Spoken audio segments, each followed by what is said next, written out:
can go to KFAN.com/watch to check it out. Powered by our friends at Quantum Fiber.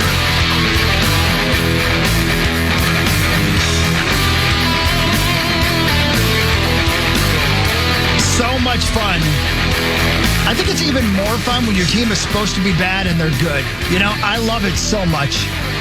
KOC on the long TD to JJ. It seemed like it was in the air forever. You know, once I saw the look pre-snap, I'm not a big throw my hands up in the air when the ball goes up if I think I have something, but I was pretty darn close on that one, just knowing we got the look, the great execution, great protection, and just finding Justin like that in a moment where we really need a play to kind of reset the whole game, and I thought the fact that we were able to get the lead and then not give it back was real credit to our guys.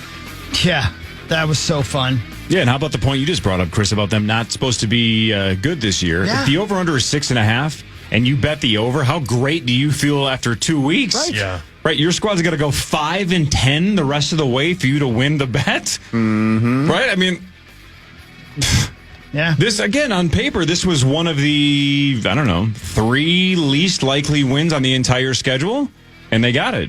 Right. Yeah, they did. I mean, we have on the tough. schedule the Rams, who looked horrible, the Colts, who don't look great, the Jaguars, who aren't very good. The Packers maybe without Love in a week and a half or the 2 Titans, weeks. we just saw. The Bears, which I don't know if that kid will figure it out. I don't know.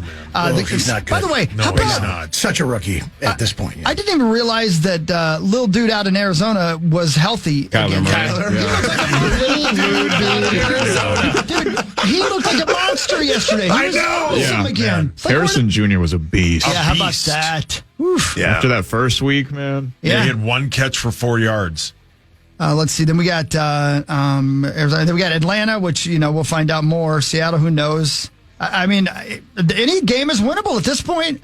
Houston's going to be a toughie this week, obviously. Well, this is the easy comeback, right? If the defense plays like this and Darnold plays like this, we can be competitive any week. Yeah, right. Yep. But, It's going to be way more fun than we thought it was, Minnie. I'll tell For you sure. that. Yeah. Way more fun. Well said. That's why I think Ben's answer earlier is correct. This defense is legit. It is going to be about the consistency of Sam Darnold. If he can do this consistently and doesn't make gigantic mistakes like he made to Warner, I think we're going to be competitive in most games. Mus, it looks like you want to say something. Well, yeah. If you think about it, the fact that you always sit there and go, okay, this team looks really good, and talk about the Vikings, as long as there's no injuries, and then no Addison, and then no JJ in this, basically in the second half for a big chunk of it, and then even PA caught himself while he was calling the play and it was just set up.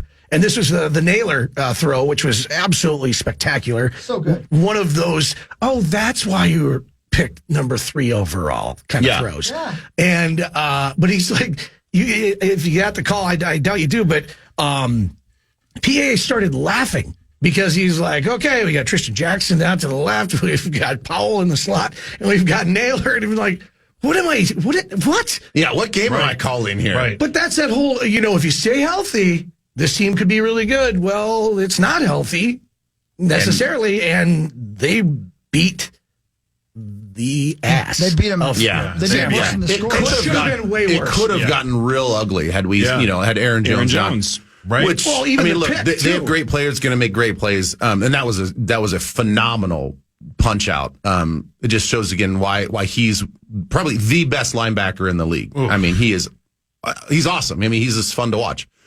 But yes, we punched that in, and it's like, oh boy, they destroyed the Niners. Yeah. Right. Well, and then think about this. You have 23-17, obviously, yeah.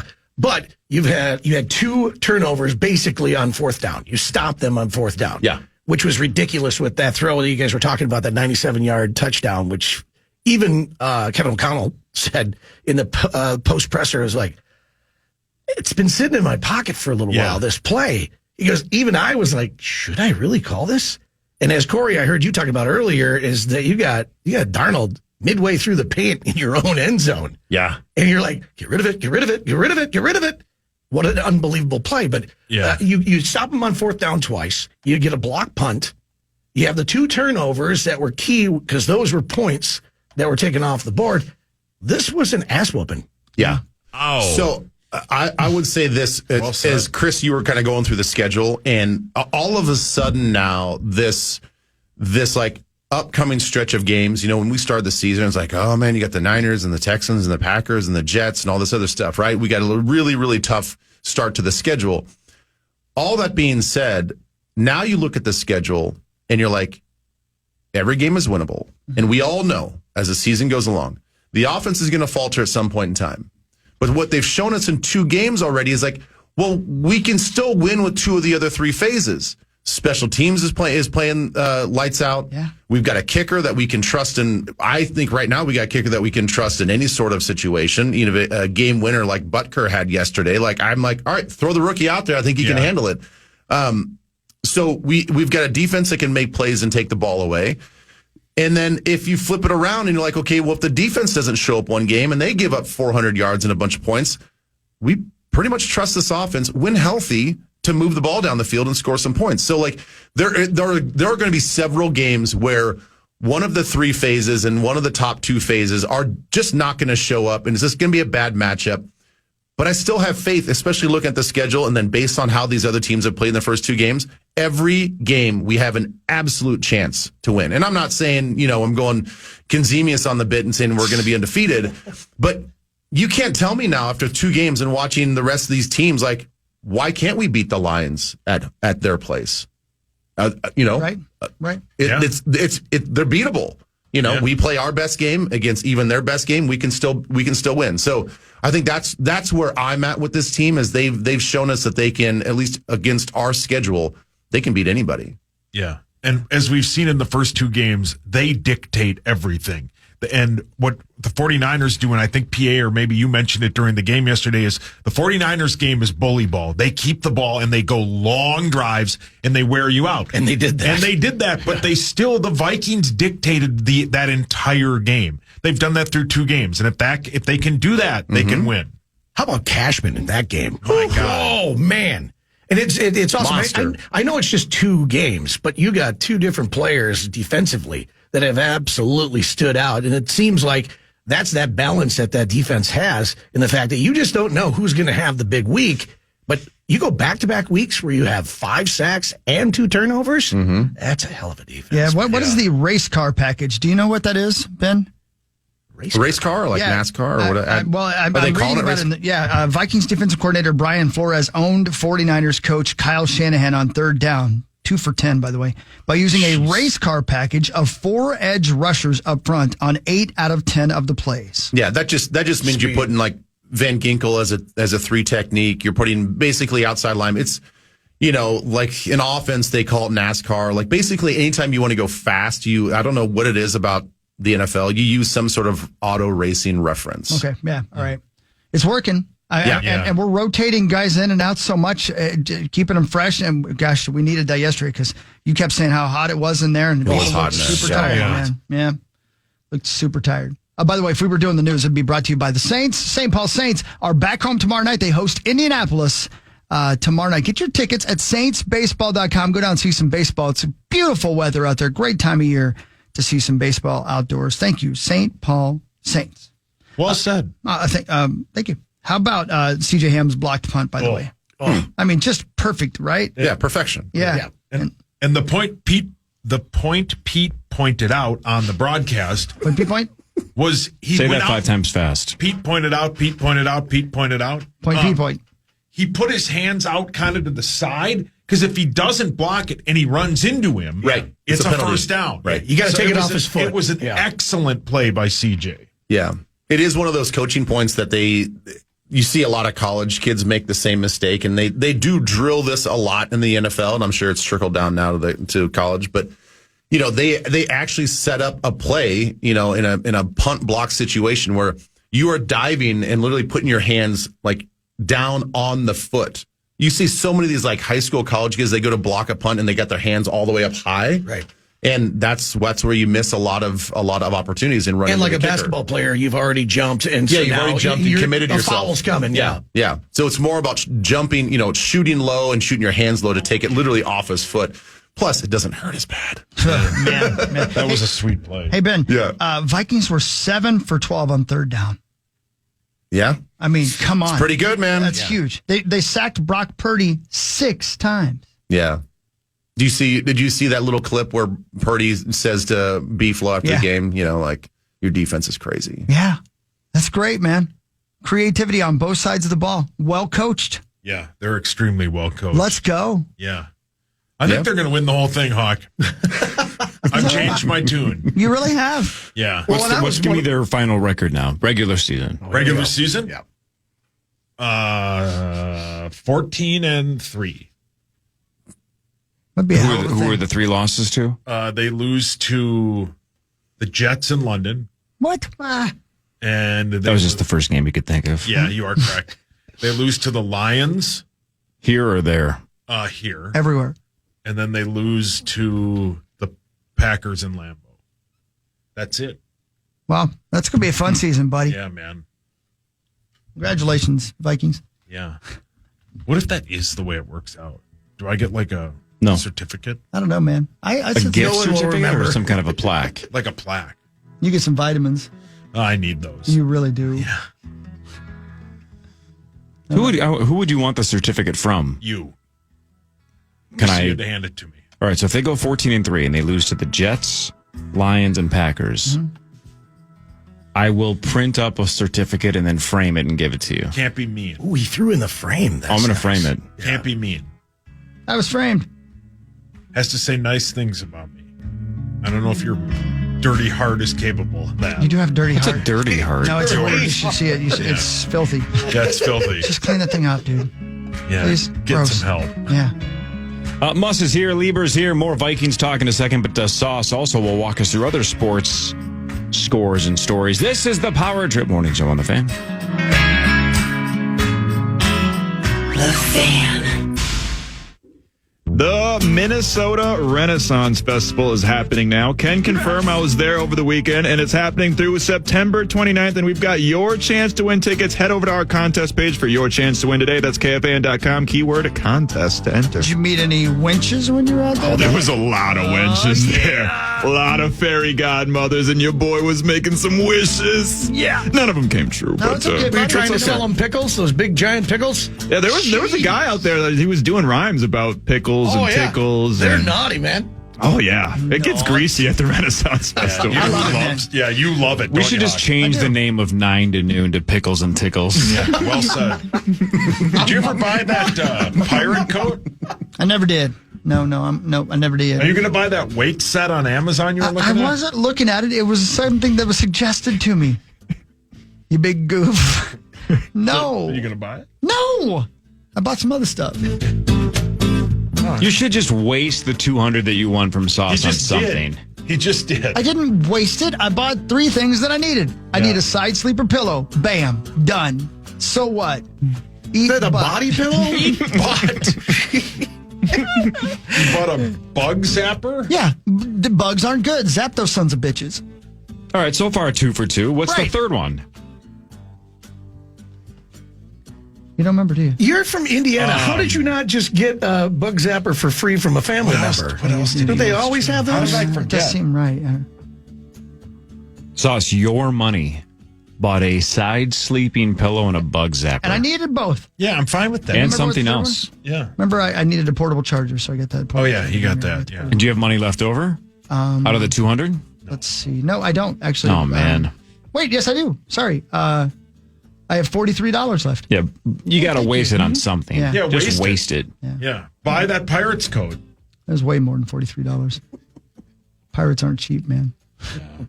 Pirating ain't easy. Yeah. Okay. Am I right? Thanks, Jimmy. Am I right? Am I right? Talk about it. Okay. Hey, Ben. Hi, bud. How you doing? Great. And you? I'm excited about our football squad. You should be. I am excited. You should be. I'm excited about all our squads. We should You know talk what about all though? the Good. squads. Good for you though, because you've always been positive about this team, even before they played the Giants. Yeah. He Thank you. has. Yeah. Thank you. And you know what? I want to say I made some good points with Mush yesterday, and it gets ignored all the time.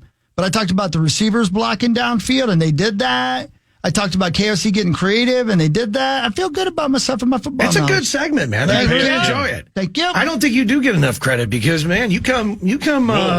Of course he does. Of course he does. No, but On demand. no, Get that look down. OnlyFans. No, actually, people would be surprised how prepped you actually are going into this Thank thing. you, And I yes, don't think you get enough credit Thank about you. it. You You can really definitely- enjoy football. You can tell when you're listening to a Sauce and Hawk segment with you, which is what, 10:45 on average? Yeah, about a 12-minute segment. Yeah. When you're listening to the two of them, you can definitely tell that Hawk has prepped. No, don't. Saucy is really good at this. Oh, thanks. Sauce loves football. Happy birthday. It was yesterday. No, it's one of my favorite segments. Me too, I like it. No offense, Ben. Yeah, I have a lot of fun. No. Hockey's very I just good. sound stupid when I'm talking to Ben. And No, then with you guys- What are you saying fruit? about us? No, it's more fun. Yeah. Yeah, we're lighthearted. Ben, can our we- segment's too short. Yeah. That's true, right? Yeah. It's time for Fan 5 on the Power Trip, presented by All Around Property Preservation. Hey, thanks Thank all you, around. all around. Sauce, what was your hot take pregame yesterday? I said it off the air. I thought they were going to go deep. And I said it to, I think it was Hawk or Muss, and they did. That was And- off the air, though? Yeah, I said it off the What air. was your hot take on the air? That if they can shut down the running game, they can beat this team. If they can make Brock Purdy one-dimensional, they can beat him. And even though Jordan Mason ran for 100 yards, they still kind of made him one-dimensional. But that was a quiet 100. Yeah, really. Corey You said know? that. Yeah, it was a Corey quiet You said did say 100. that? Yeah, because it wasn't like the week before where you're like, holy crap, look at this guy, 147. 100 yards is still 100 yards, but it was like, I don't know, the impact wasn't nearly as much. I think it's, obviously. like I said earlier, I think it's because a couple of those drives didn't result in points, right? So it just didn't feel like the Niners were putting up a lot of yards because Brock threw for 319 and Jordan Mason had 100 yards. You should probably lose if the Niners have those two guys do those two things. But those 2 fourth down stops were gigantic, right? The interception, the block punt. Like, I don't know, the Vikings did everything they could to just make sure the points didn't go on the board. So it didn't hurt us as much. Yeah. I think we would have felt it if they would have punched those in. Yeah. Yeah, I think KOC calls it complimentary football. Very complimentary. Paul, I think you're doing a great job. Oh, And this is complimentary radio. I appreciate it. Also I lying think- through my teeth, but I said it. I can see. Yeah, it's okay. I don't care. You be you. Thanks, buddy. Can I throw something in here? So this cracked me up. So last week I was doing Vikings Country, which is coming up again tomorrow. What time will that be? What station? It's 6:30 right here. But it was hysterical to me because we're sitting there and we're in Delano. We're at the American Legion, and Jared Wells now is my engineer, and he has done this in the past. I've known Jared for I think it's 9 years now that he's been working with the fan and doing the Viking stuff. Yeah. So this guy comes up, total rube. He was awesome, great dude, huge fan of the Power Trip. He asked me to sign this poster that he has. And he's got players signed on him. I'm not signing it. You got actual. Yeah, what number are you going to sign? What are you gonna put? Right. 102. Yeah. So I'm like, Oh, I get it. yeah, thanks. And I'm like, no, I really don't want to. And he goes, oh, come on, man, you got it. So I sign it. I just sign it, Muss, K102, KFAN. And like I normally do. And he goes, oh, no, Michael J. Mussman III? And I looked at him, I go, that's not my name. and the guy's like, really? And he walks away, look disappointed. And I look over at Jared and I'm like, it's not my name. And Jared goes, seriously? Up until 2 minutes ago, I didn't realize it's not your name. Jared's the best. Michael J. Mussman III. Jared What part of that is not accurate? The J or the third? Both. Or the Michael? Or Both. the Michael Mussman is my, Frederick's my middle name. So, yeah. But Greg Coleman used to call him Michael J. Mussman III. Yeah. And One I don't time, know where Eric he got J. that Mussman from. III, and he also called hockey Michael J. Mussman III. Michael J. Mussman III. We did an entire segment together. At the end of the Yeah, he segment, did. he said, Yeah. thank you, Michael J. Mussman III. And I go, that's not my name at all. I think I remember. So good. That I was think so I remember good. it because you go, That's not me. my name's Chris. Yeah, it was so good. You guys couldn't sound any different. it The was- whole time he thought he was talking to you. Yeah, The it was whole so time. good. Ben, speaking of appearances, that was Vikings country he was referencing. But you got Aaron Jones tonight? Yeah, I've got Aaron Jones tonight. Mystic Lake Casino Hotel, 7 to 8 p.m. Drinks bar. It is free to attend. The last time I was talking about that, I guess I failed to mention that when I mentioned these little shows I'm doing. It is free. You don't need a Good ticket. to know. They're open to the public. So come one, come all. That's sweet. Good to know. Right there at Drinks, right? And I do have what's that? At Drinks? At Drinks. Yeah. At cool. Drinks Bar, right there on the main Great spot. floor. I confirmed with Aaron yesterday in the locker room. We made eye contact. I go, see you tomorrow. He was like, I'll see you tomorrow.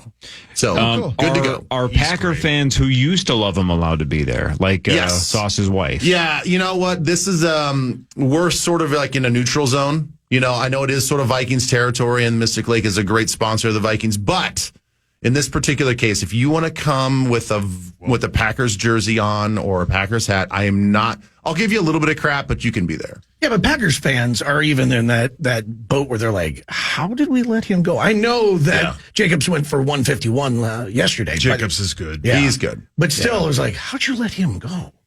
I know. So Good question. Yeah, so that's what you're saying. You got that neutral kind of thing going there. Mm-hmm. Hey, Ben, before I get into the sports bit, can I ask you a 49ers question that you might know the answer to? Sports.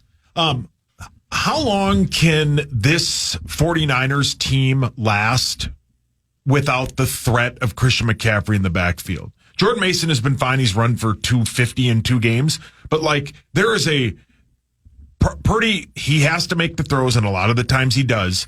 But the security blanket of the defense thinking that at any moment Christian McCaffrey can get the ball and the play action and the screen game and all that, how long can you win without him?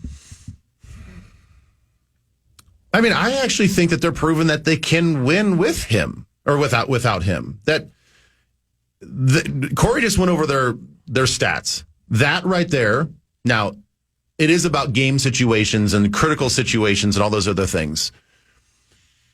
But Purdy moved the ball. The defense played decent. The running game was right on point. Maybe McCaffrey takes some of those bigger runs and maybe he turns them into something else. We just never know. But they did enough offensively to win that game. So outside of his ability to catch the ball out of the backfield, I mean that's the biggest X factor. Mm-hmm. I don't know how much of an impact that would have made. I mean, sure, there's the threat, and you do have to game plan a little bit more for him. So I'm not going to say that he's not needed on the offense at all. It's just that the backup, Jordan's coming in, done a fantastic job of running the offense, especially running the football the way they want to run the football. So, yeah, he's missed, but maybe not as much as they're showing that he's missed right now. If I was a Niners fan, I would be more concerned about how Brandon Ayuk doesn't look like he's firing on all cylinders through 2 games. Super small sample size, but no touchdowns and 70-ish yards combined in 2 games when you just signed a monster deal. And a couple drops. And a couple of just not on the same page. Yeah, he looked a little bit disinterested. Right. So, I mean, that's they have everybody but McCaffrey, right? Debo's out there, Ayuk's out there, Kittle's out there, and Mason's putting up giant numbers. So they have enough. That would be a really good team if Christian McCaffrey was still in Carolina, right? That would be a loaded Niners team without Christian McCaffrey. Yeah. So that to me, that's not a good enough excuse. That's why it's awesome that they beat them yesterday, because we don't have Addison and Hawkinson, and we missed Jefferson for a quarter and change. Yeah. Found a way to do it. Yeah. Pretty good. So once again, Jordan Mason, he has 1 catch on 1 target. That's 2 games in a row. Yeah. Huge difference. It's a huge difference. Just like you said, just as the threat of McCaffrey catching the ball. Yeah. But to your point, though, Kittle, one of the best. Ayuk, when he gets going, is really good. Juwan Jennings never gets talked about, but he is good. Always comes up big in some big moments. So they have a lot of weapons, and then obviously Debo. So, it won't be long before I think that they are back to form, especially when McCaffrey comes back from IR. Yeah, and it can't be the excuse, but then there's also they had a short season or a short off season, and then that was a short week, and then against the Vikings. Short week on the road. Yeah. So it's a long travel. I mean, they have some built-in excuses. I mean, there's certainly, because we're over here talking about how Vikings are better than maybe we thought. Mm-hmm. So they have that to lean on too. It's that's a pretty damn good football team that we just lost to. We didn't lose, the Carolina Panthers. We lost to the Vikings in their place on a short week on the road. So, and our star running back is not out. It was out. So it's not like they should be panicking. I mean, they're going to be fine. They're absolutely going to be fine. That's a very talented football team. They're going to win a lot of games. The Twins crushed the Reds 9-2. Brooks Lee was 2 for 4 with 5 RBI. The Twins are 79-70. Wow. They battle the Guardians tonight at 5:40 in Cleveland. Good to know. The Guardians lead the Twins by 6.5 games, and that is Twins News brought to you by Quantum Fiber. The fruit? Man, it's going to come down to the wire there, Sauce. It is. Yeah, I mean, they got blown out in those first 2 games against the Reds. Yeah. But yeah. So the Twins have a 2.5 game lead over the Tigers and the Mariners in the wild card. Boston's now 4.5 back, so it looks like they are running out of time quickly. But Seattle's won 3 in a row all of a sudden, so they're nipping at the Twins' heels. So that's also going to be down to the wire. Yeah. The wild card race. How about, is Zacho back there? Can you hear me? Yeah. Zacho, we have a wild preseason game on Saturday. Do we really? Yeah. Wow, that snuck up on us. Jeepers. 24 days until they open the regular season. But 24 days? Jeepers. Jeepers, Katie. Right. Jeepers. Man, that's such a Midwestern thing. Yeah. Oh, yeah. Does anybody on the coasts say Jeepers? I don't think anybody in the age of 70 says Jeepers. Jeepers. Vikings news is next. Ben Leber is here. Is not Michael J. Mussman III, but Mike Mussman is here as well. This is the Power Trip Morning Show on the Fan. Head over to our contest page and register for your chance to win a pair of reserved seat passes for an early screening of the first 2 episodes of Marvel's newest series, Agatha All Along, hosted by our very own Max Fuller. Never heard of him. Sounds handsome, though. What? Plus, 2 grand prize winners will also receive a $100 Visa gift card. KFAN.com, keyword contest to enter today. What? Yeah. That's pretty cool. Doing a screening of the new Marvel show tomorrow. Super excited about it, man. And we're giving away $100 gift cards. Will there be a Q&A with Max? Sure. Why not? Yeah, ask me anything. It's, specifically for my number. Wow. Is that right? Oh. There you go. We should do some Vikings news. We haven't talked about the Vikings at all today. And there's some things going on. It's time for Vikings news on the Power Trip, presented by Redco, your truck accessories pro. Vikes have now won 8 straight games against San Francisco at home. That dates all the way back to 1994. That's nuts. What a weird I know, stat. that's incredible. Crazy, Yeah. man. Incredible. And that includes the Greg Lewis year. Like, they've had plenty of close calls. Yeah. But Ben, you know this, is that there's just some teams that, for whatever reason, you just, either it's your bugaboo or they just have your number. Well, it's like us going to Philadelphia. Yeah. Exactly, or, it's like we always. For a while, they're the Bears. Going to Chicago. The Bears, 100%. Yeah. It's like right down the road, and they're in our division, and we play them all the time. We're like, why can't we win at Soldier Field? It is that weird thing about sports, though, where if it's in a 3 or 4 or 5 year window, it makes sense because there's a lot of the same players that are overlapping. But when it's generational, when it's 30 years and none of the players overlap, you're like, what is going on here? What like the Twins and the Yankees, right? Apparently the Niners at the Vikings. It doesn't make any sense that they can't beat us here. And there was a lot of red at US Bank Stadium. Was. Yeah. Man. They do have a great fan base. I would say, and Hawk, maybe you can jump in here. Levi Stadium is one of my favorite stadiums to go to on the road. Yeah, love it. It is so loud and it's such a fun place. I don't know, like it's sneaky good. Sneaky good place. Dumb question. Do they have a jean store in the stadium? Can you buy Levi's somewhere on site? I don't think that's a silly question. I actually think that they do. They probably should. Yeah, I think they should. They got a 49er logo right there on the ass pocket? For sure. Oh, for sure. Okay, then then I'm in. On the ass pocket? Yeah. What's the ass pocket? One of the cheeks? Yeah, back pocket. Yeah, one of your slabs. I thought that was a euphemism. No. Justin I bank in our Jefferson. stadium. It makes really hard depositing checks because I can only do it 8 times a year.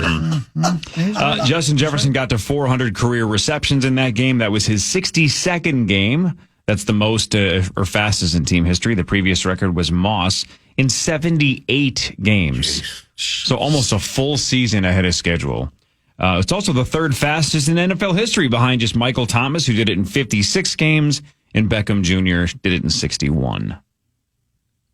And we're hoping that the quad contusion is not going to be something that's going to be a big impact at all. But man, do those hurt. It's worse than the Charlie horse for sure. Oh yeah, he's going to be real sore this morning. Very sore this morning. That's always like, I saw him walking in the locker room yesterday and he looked fine. Yeah, he was like a little bit of a limp. Yeah. But this morning it's going to be so tight and so sore, but it'll work out. I think all the Vikings fans out there, I would not be worried about his availability this weekend. Perfect. That's good news, Ben. I mean, it is. No, you're right. No, yeah, it's spot If on. he was like, man, I saw him, his leg fell off. I don't know if he's going to be in. I'd be like, well, that's bad news, Ben. It was very public radio. So then can Kreisel play wide receiver then? No, he's missing both legs. Didn't JJ have another record yesterday? Well, he did personally. That was Justin Jefferson's longest career catch. 71 was his previous. Now it's 97, of course. What was his total from yesterday? He obviously went over 100 yards. Oh, then it was something about. Isn't he the fastest to 30 games of 100 yards? Something like that. Yeah. Honestly, he's breaking so many team records and league records. I'm honestly losing track now.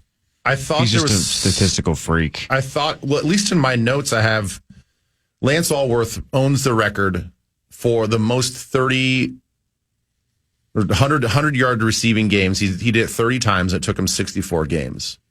And I think this is Justin's 62nd game. That sounds right, yes. I saw that too. Yeah. I think you are. That's So a I think very good stat, Ben. he's number one in the. That was a very confusing explanation of what that was. But let's just say that I think he leapfrogged Lance Allworth. So now he's like that top of that list now too. I also saw youngest to 6,000 plus receiving yards, 25 years and 91 days for Justin Jefferson. He beats Mike Evans, 25 years, 131 days. So, jeez, he's still so young. Yeah. Think of what he could do in those 40 days. He needs 4 receptions to become the Vikings, the 9th Vikings player all time with 400 career receptions. So this is the question that we come across, every franchise comes across when you have a young, talented superstar. But if Justin Jefferson's career ended today, he's Ring of Honor, right? For sure. Oh, yeah. Yeah. Yeah. Already. Absolutely. Yeah. Yeah. Yeah, why not? I mean, put a statue of the Gritty. It's going to have to be some kind of animatronic, like he was in the Rock of Fire explosion or something. I didn't even notice. Did he do the Gritty yesterday? Yes, he did. Yeah, it was back. Yeah, he brought it back. Good. All is right in the world, Chris. Yeah. Because the Watusi thing, I'm not sure about that, yeah. Ben, I don't know if we've mentioned the name yet, but how about the game Ty Chandler quietly had? Yeah. 10 carries, 82 yards. He was fantastic. I mean, the way that he just sort of, he is, I don't know if he's learning from Aaron Jones, but like this ability to just kind of break it to the outside, and even the way he just sort of weaves in the inside part of the offensive line, the defense, like he's becoming a legit running back for us, which is great to see. And I feel like it's, to your point, it's just kind of been sneaky. I mean, we had a lot of chunk yards on the ground yesterday, which, was a big factor going in. I mean, I know anybody from if you have a big time desk analyst job to the guy sitting on the couch, you can walk in every game and say, we've got to rush for over 100 yards today. I'm like, well, yeah, that's kind of the goal every game. But that was especially paramount in a game where you're playing against this type of defense, where they're so good at stopping the run. And we were awesome on the ground. He was a big part of that. A lot of outside runs. Yeah, where we have 100. Yeah. And the funny thing is, like we were successful against them last year doing the same thing. Yeah. So it's like you look at the game review from last year, different quarterback, different running backs, all this other stuff. But philosophically, we did the same thing that we heard them on last year. I thought that was a little baffling that they didn't have a better answer. Now they have a different defensive coordinator. Sure. But you would think Sorensen would look at last year's film and say, like, oh boy, they kind of got us on the edges and they kind of got us on play action, and like we really got to look out for that stuff. Nope. We just kind of did the same thing we did last year. Mm-hmm. Ty Chandler, technically, when he got that handoff and he kind of cocked the ball back like he was going to throw it, and then immediately realized there was nothing there, so he brought it back down. Because Mont couldn't get out open. Whoa. That's officially in the passing stats. Like if you look at the box score, it says Ty Chandler 0 for 0, 0 yards and 1 sack, a QBR of 1.3. Yeah. So some stat guy has to decide that because he technically raised the ball up, that's not a run?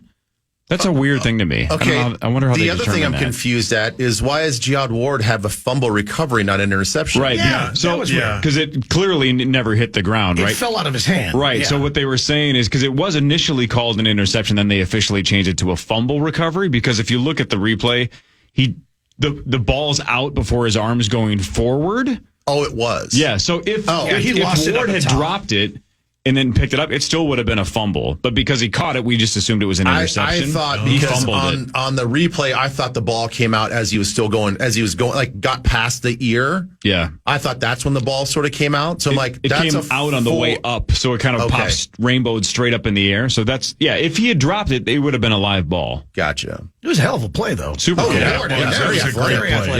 Yeah. Excellent play. And then he just absolutely freight trained Van Ginkel. Did he really? Yeah, Van Ginkel was going up to him to celebrate, and he just bold charged right over the top of him. Yeah, and they just kept running to the end zone, so that way he could get to the end zone and do a dance. How about Van Ginkel being a blink of an eye from another pick six? I wonder. It's impossible to stop time and ask him what's in his head, but I wonder if the lights and the stars in his eyes basically were like, I'm going to do this again, because he jumped that route again. Tebow made a huge play on that one. But he got both hands on it. Right. If he catches it cleanly, I don't think he's going 90 yards there. I think Debo or somebody's going to catch it. But he would have had a break at the least, the next 20, 30, 40 yards before somebody catches him. But then he bobbles it, and Debo finds a way to not knock it down, but just steal it. What a strange play. But I thought Van Ginkel had a shot at another pick six. Well, you almost had another one earlier in the game, too. So they were, the Niners were backed up against their own end zone, and they do the same sort of thing, and he had the same action, and he missed tipping the ball by an inch. And I'm like, I don't know why people are even trying this guy on this thing. I've seen all that we've seen. Why don't we do this to the other side? Yeah. And see if Grenard can figure this out. Well, and the Metellus interception is just so unlike normal luck for the Minnesota Vikings, because Cashman gets the tip. Yep. Goes off of, I believe it was Harrison. And Metellus had two chances at picking the ball. And then after it, so it went Cashman, Metellus, Harrison, back to Metellus. Back to Metellus. Normally those are like, how do you not pick that off in regular seasons for the Vikings? But maybe this one's just a little different. Ben, give us the breakdown of Dallas Turner through two games, because I didn't see him make a ton of plays yesterday. The one that I, of course, saw was the special teams mistake.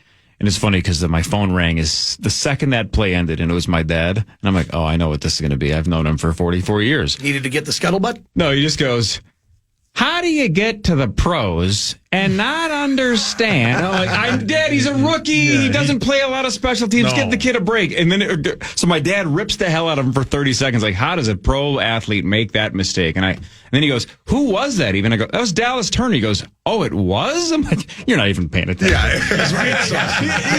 wants the twin scuttlebutt. So, but I did think it was very strange because Turner kind of ran at the ball full speed. That doesn't seem like something that a special teamer would do. I don't know. Looked like that's a weird spot. He didn't have to do it. He ran full speed and just slow down, buddy. You got it. But can't we just get rid of this new freaking dynamic kickoff? Oh, the kickoff sucks. Yes, the kickoff's we did get to see an onside kick for the first time. I think is that in the entire league, right? No, there was another one. Yeah, I think there was one yesterday. Okay, the first week too. Yeah. There was. Okay. The Dallas Turner bit is, I would bet he hasn't played special teams since maybe middle school. Yes, that's what I was going to say. That's a guy that has 0 reps in college of playing punt cover. Then why is he on punt cover? I mean, he's a first-round pick should be getting defensive reps. Because when you only have, 47 guys that can dress for games, you got to be available to play. We don't have people that are more comfortable with game theory scenarios and special team strategy. Slow down, buddy. I don't think I don't think you're not putting those scenarios enough to say whether this guy's smart enough to play on punt cover. It's like, let's can you line up? Can you do your count? Can you take a couple back pedal steps and block the guy and go down and make a tackle? Yes, you can do that. You're a freak athlete. All the other ancillary stuff you don't even worry about. Can you do the meat and potatoes of punt cover? Yeah. All right. The chances of him being in that situation again all season long, probably he wasn't never the gunner. Yeah, he's not the gunner going down there. So it was just a careless play that he was not thinking, and yeah, tried to kind of pick and roll it, and then he stood up and did the smooth criminal lean for a second before he drug that foot onto the white line. Yeah, it's like cool dance move, but it's going to cost us a touchback. Yeah. A lot of at least we get to see him. We don't get to see J.J. McCarthy this year, so at least we get to see Dallas Turner's growth throughout the year, and luckily he avoided injury. That leg looked for a second when he was limping off to be bad, but no word on if it's anything more than just a 2-second problem. It's nice to be able to nitpick that play, in a game. I know, right? Yeah. I mean, that's a good spot to if be it doesn't cost us the game or something. Yeah, right? exactly, yeah. Yeah, for sure. So, Oh, I'm sorry. I was just going to say he was also really, really, really close on a sack. Yeah. The right tackle just kind of washed him out of the play. Yeah, he's good. He's a good player, guys. Yeah, man. Yeah, long way to go. Maybe not a great special teams player, but he's a good player. Let's get him off special teams. Be good. Something happened in the NFL yesterday that has never happened before. Ever I in know the what history. you're talking about. I'll tell you what it is when we come back if you don't know what it is.